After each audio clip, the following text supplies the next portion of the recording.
తీసుకున్న ఒక్క యాక్షన్ మొత్తం గోల్డ్ ఎలా మార్చింది అనేది ఉంటుంది ఇక్కడ. వాళ్ళు ఏం చేశారంటే రష్యా యుక్రెయిన్ రిలేటెడ్గా ఇష్యూ స్టార్ట్ అయింది. రష్యా వాళ్ళు ఏమంటారంటే యుక్రెయిన్ కూడా మాదే, సో అది కూడా మాకే కావాలని వాళ్ళ రిలేటెడ్గా వీళ్ళు మిలిటరీ యాక్షన్ తీసుకున్నారు. రైట్. ఇప్పుడు ప్రెసిడెంట్ మారారు మనకి, డొనాల్డ్ ట్రంప్ గారు వచ్చారు యూఎస్ఏకి, కానీ అంతకుముందు బైడెన్ గారు ఉండేవాళ్ళు.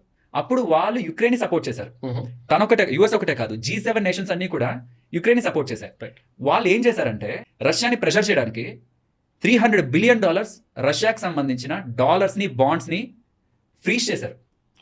వాళ్ళకి సంబంధించి ఫారెన్ లో ఉంటున్న అసెట్స్ ని, ఆ డాలర్స్ ని, బాండ్స్ ని ఫ్రీజ్ చేశారు. ఈ G7 కంట్రీస్ దాన్ని యాక్సెప్ట్ చేస్తాయి, ఎందుకంటే వాళ్ళు కలిసి తీసుకున్న decision. But what about China, what about India? And మన బంగారం కూడా ఇంగ్లాండ్ లో ఉండేది, అది ఎందుకు ఉందో కూడా మాట్లాడతాను.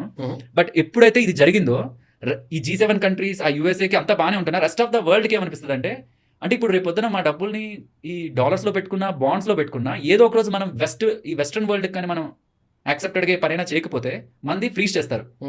సో బాండ్స్ కాదు, డాలర్స్ కాదు, ఇంకేమున్నాయి మనకి సేఫ్ అసెట్స్ అని చూసినప్పుడు గోల్డ్ కనిపించింది. ఎంత అగ్రెసివ్ గా బై చేశాయంటే సెంట్రల్ బ్యాంక్స్ లాస్ట్ 50 years లో ఇంత అగ్రెసివ్ బయింగ్ ఎప్పుడూ జరగలేదు. హండ్రెడ్స్ ఆఫ్ టన్స్ గోల్డ్ ని చైనా ఒకటే బై చేసింది. Highest ever gold buying from central banks, just for the safety, as an asset గా పెట్టుకోవడానికి. ఇది main reason. Without any logic మనకి రీసెంట్ టైమ్స్ లో పెరుగుతుంది, అండ్ కమింగ్ టైమ్స్ లో కూడా దీనికి స్టెబిలిటీ ఇవ్వగలిగేది సెంట్రల్ బ్యాంక్స్.